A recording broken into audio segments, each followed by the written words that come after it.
Okay, അപ്പോൾ നമ്മൾ ഇന്നത്തെ വീഡിയോയിൽ ഒരു അടിപൊളി ബേസിക് എഡിറ്റിംഗ് പി സി ആണ് നോക്കാൻ പോകുന്നത്. അതായത് നമ്മൾ യൂട്യൂബ് ചാനലൊക്കെ തുടങ്ങുമ്പോൾ നമ്മൾ പൊതുവേ ഫിലിമോറ പോലുള്ള സോഫ്റ്റ്വെയർസിലൊക്കെ ആയിരിക്കും നമ്മൾ എഡിറ്റ് ചെയ്യുന്നത്.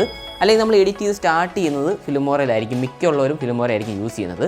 ഇൻക്ലൂഡിങ് മോണിറ്ററാണ് ഞാൻ ഈ ഒരു ബഡ്ജറ്റിൽ പറയുന്നത്. 50,000 രൂപയുടെ ബഡ്ജറ്റിൽ നമുക്ക് ഒരു അടിപൊളി പി സി ആണ് ഞാൻ പറയാൻ പോകുന്നത്. സോ അപ്പോൾ നമുക്ക് എന്തായാലും ഈ ഒരു പി സി ബിൽഡിന് നമ്മൾ യൂസ് ചെയ്യാൻ പോകുന്ന പാർട്സ് എന്തൊക്കെയാണെന്ന് നോക്കാം. അപ്പോൾ ഈ ഒരു പി സി ബിൽഡിന് നമ്മൾ ചൂസ് ചെയ്തിരിക്കുന്ന പ്രൊസസ്സർ എന്ന് പറയുന്നത് ഇൻ്റലിൻ്റെ 12th ജനറേഷൻ പ്രൊസസ്സറാണ്. i3 പ്രൊസസ്സറാണ് ചൂസ് ചെയ്തിരിക്കുന്നത്. 12100F എന്ന് പറയുന്ന ഒരു പ്രൊസസ്സറാണ്.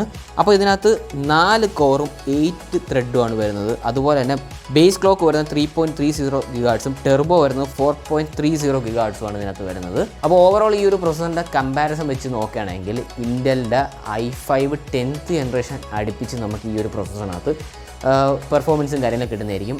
അത്രത്തോളം പെർഫോമൻസ് കിട്ടിയില്ലെങ്കിലും അതിനടുപ്പിച്ച് കിട്ടുന്നതായിരിക്കും. അതായത് കഴിഞ്ഞ ജനറേഷൻ i3യേക്കാളും ഒരുപാട് പെർഫോമൻസ് വ്യത്യാസം നിങ്ങൾക്ക് ഈ ഒരു 12th ജനറേഷൻ i3 നിന്ന് പ്രതീക്ഷിക്കാം. അപ്പോൾ ഇതൊരു i3 ആണെന്ന് പറഞ്ഞ് നിങ്ങൾ ഒരിക്കലും തള്ളിക്കളയരുത്. കാര്യം 12th ജനറലിൽ അവർ ഒരുപാട് അപ്ഗ്രേഡും കാര്യങ്ങളൊക്കെ കൊണ്ടുവന്നിട്ടുണ്ട്.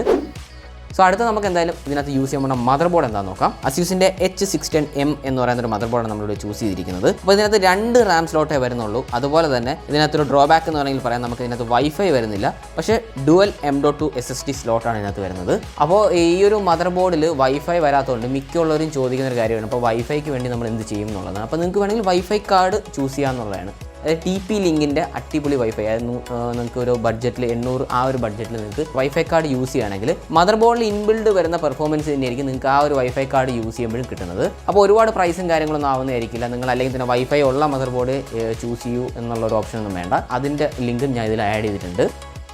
അടുത്ത നമ്മളോട് ചൂസ് ചെയ്യാൻ പോകുന്ന റാം എന്ന് പറയുന്നത് ഇവിടെ 3 ഓപ്ഷൻസ് വരുന്നുണ്ട്. ക്രൂഷ്യലിൻ്റെയും A-Dataയുടെയും കോർസെയറിൻ്റെയും 3200 MHz 8GB DDR4 റാം ആണ് ഇവിടെ ചൂസ് ചെയ്തിട്ടുള്ളത്. അപ്പോൾ ക്രൂഷ്യൽ ആയാലും A-Data ആയാലും കോർസെയർ ആയാലും എല്ലാത്തിൻ്റെയും പ്രൈസ് ഏകദേശം സെയിം തന്നെയാണ് വരുന്നത്. അതിൽ നിങ്ങളുടെ ഒരു ഇഷ്ടത്തിനനുസരിച്ച് നിങ്ങൾക്ക് ചൂസ് ചെയ്യാവുന്നതാണ്.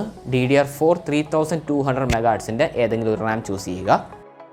സോ അടുത്തവിടെ സ്റ്റോറേജിന് വേണ്ടി യൂസ് ചെയ്യുന്ന 500GB NVMe ആണ്. ക്രൂഷ്യലിൻ്റെ P1 എന്ന് പറയുന്ന ഒരു NVMe ആണ്. ഇതിൻ്റെ റീഡ് ആൻഡ് റൈറ്റ് സ്പീഡ് വരുന്നത് 1900, അതുപോലെ തന്നെ 950 MB ആണ് ഇതിൻ്റെ റീഡ് ആൻഡ് റൈറ്റ് സ്പീഡ് വരുന്നത്. അപ്പോൾ ഒരു ബഡ്ജറ്റിൽ കിട്ടാവുന്ന ഒരു അടിപൊളി NVMe തന്നെയാണിത്. അടുത്തവിടെ പവർ സപ്ലൈ ഇവിടെ ചൂസ് ചെയ്തിരിക്കുന്ന ഡീപ് കൂളിൻ്റെ 80+ 450 വാട്ടിൻ്റെ പവർ സപ്ലൈ ആണ്.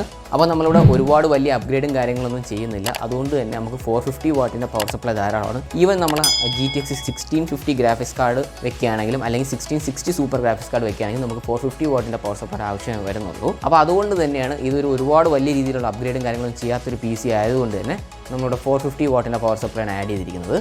അപ്പോൾ നമുക്കിവിടെ കേസിന് വേണ്ടി അപ്പോൾ ഒരു 2000 തൊട്ട് ഒരു 3000 രൂപയുടെ ബഡ്ജറ്റിൽ നിങ്ങൾക്ക് ഏതെങ്കിലും ഒരു കേസ് ചൂസ് ചെയ്യാൻ അതിന് വേണ്ടിയിട്ടൊരു ബഡ്ജറ്റ് ഫ്രീ ആക്കി ഇവിടെ വെച്ചിട്ടുണ്ട്. അപ്പോൾ അതിൽ നിന്നുള്ള ഏതെങ്കിലും ഒരു കേസ് നിങ്ങളുടെ ഒരു ഇഷ്ടത്തിന് വൈറ്റോ ബ്ലാക്കോ നിങ്ങൾക്ക് ഇഷ്ടമുള്ള RGB ഫാനൊക്കെ വരുന്ന ഒരു കേസ് നിങ്ങൾക്ക് ചൂസ് ചെയ്യാവുന്നതാണ്.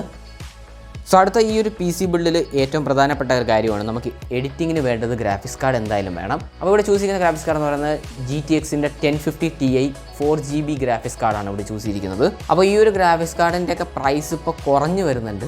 അപ്പോൾ ഈ ഒരു ബഡ്ജറ്റിൽ ഇൻക്ലൂഡ് ചെയ്യാൻ പറ്റിയൊരു ഗ്രാഫിക്സ് കാർഡാണ് GTXൻ്റെ 1050 Ti. അല്ലെങ്കിൽ നിങ്ങളിപ്പോൾ ചെറിയ രീതിയിലുള്ള ഗെയിമിംഗ് കാര്യങ്ങൾ ചെയ്യുന്നുള്ളൂ, പക്ക എഡിറ്റിങ്ങിലോട്ടാണ് നിങ്ങൾ പോകുന്നതെങ്കിൽ നിങ്ങൾക്ക് വേറൊരു ഓപ്ഷൻ കൂടി വരുന്നത്, അതായത് NVIDIA Quadro T600 എന്ന് പറയുന്നൊരു ഗ്രാഫിക്സ് കാർഡ് കൂടി നിങ്ങൾക്ക് നോക്കാവുന്നതാണ്. അതായത് എഡിറ്റിങ്ങിന് വേണ്ടിയിട്ട് ഉള്ള ഒരു ഗ്രാഫിക്സ് കാർഡ് തന്നെയാണ്. എഡിറ്റിങ്ങിന് വേണ്ടി സ്പെഷ്യലായി ചെയ്തൊരു ഗ്രാഫിക്സ് കാർഡാണ് Quadro T600 എന്ന് പറയുന്നൊരു ഗ്രാഫിക്സ് കാർഡ്. അതിൻ്റെ ബഡ്ജറ്റും ഈ ഒരു NVIDIA 1050 Ti സെയിം തന്നെയാണ്. അപ്പോൾ നിങ്ങളുടെ ഒരു ഇഷ്ടത്തിനനുസരിച്ച് നിങ്ങൾക്ക് ആ ഒരു ഗ്രാഫിക്സ് കാർഡ് വേണമെങ്കിൽ ചൂസ് ചെയ്യാം. അല്ലെങ്കിൽ അത് 1050 Ti കിട്ടിയില്ലെങ്കിൽ നിങ്ങൾക്ക് ആ ഒരു ഗ്രാഫിക്സ് കാർഡ് ചൂസ് ചെയ്യാവുന്നതാണ്. സോ ഫൈനലി ഈ ഒരു PCക്കകത്ത് നമുക്ക് മോണിറ്റർ കൂടി ഇൻക്ലൂഡ് ചെയ്താലേ പറ്റത്തുള്ളൂ. സോ ഇവിടെ ചൂസ് ചെയ്യുന്ന മോണിറ്റർ എന്ന് പറയുന്നത് Acerൻ്റെ SA220Q എന്ന് പറയുന്ന 22 ഇഞ്ചിൻ്റെ IPS പാനൽ വരുന്നൊരു മോണിറ്ററാണ്. ഇതിൻ്റെ റീഫ്രഷ് റേറ്റ് വരുന്നത് 75 Hz ആണ്. അപ്പോൾ ഈ ഒരു ബഡ്ജറ്റിൽ അതായത് നമുക്ക് എഡിറ്റിങ്ങിന് മെയിനായിട്ട് IPS പാനലാണ് എപ്പോഴും ബെറ്റർ. അതായത് കളർ റേഷ്യോ ഒക്കെ നമുക്ക് നല്ല രീതിക്ക് അറിയാൻ, അതുപോലെ തന്നെ വ്യൂയിങ് ആംഗിളൊക്കെ നല്ല രീതിക്ക് കിട്ടാൻ വേണ്ടി നമുക്ക് IPS പാനലുള്ള മോണിറ്റർ തന്നെ ചൂസ് ചെയ്യുന്നതായിരിക്കും ഏറ്റവും ബെസ്റ്റ് ഓപ്ഷൻ. അതല്ല നിങ്ങൾക്ക് കർവ് വേണമെന്നുണ്ടെങ്കിൽ നിങ്ങൾക്ക് VA പാനലിലോട്ട് പോകുന്നതാണ്. അപ്പോൾ ഈ ഒരു ബഡ്ജറ്റിൽ ഇൻക്ലൂഡ് ചെയ്യാൻ പറ്റിയൊരു മോണിറ്റർ കൂടി തന്നെയാണ് ഇത് 22 ഇഞ്ചിൻ്റെ IPS പാനൽ Acerൻ്റെ മോണിറ്റർ. അപ്പോൾ ഈ ഒരു വീഡിയോ നിങ്ങൾക്ക് ഉപകാരപ്പെട്ടെന്ന് തോന്നുകയാണെങ്കിൽ തീർച്ചയായിട്ടും ലൈക്ക് അടിക്കുക. അതുപോലെ തന്നെ ചാനൽ സബ്സ്ക്രൈബ് എത്രയാണെങ്കിൽ തീർച്ചയായിട്ടും ചാനൽ സബ്സ്ക്രൈബ് ചെയ്യുക. അപ്പോൾ അടുത്തൊരു വീഡിയോ കാണുന്നവർക്ക്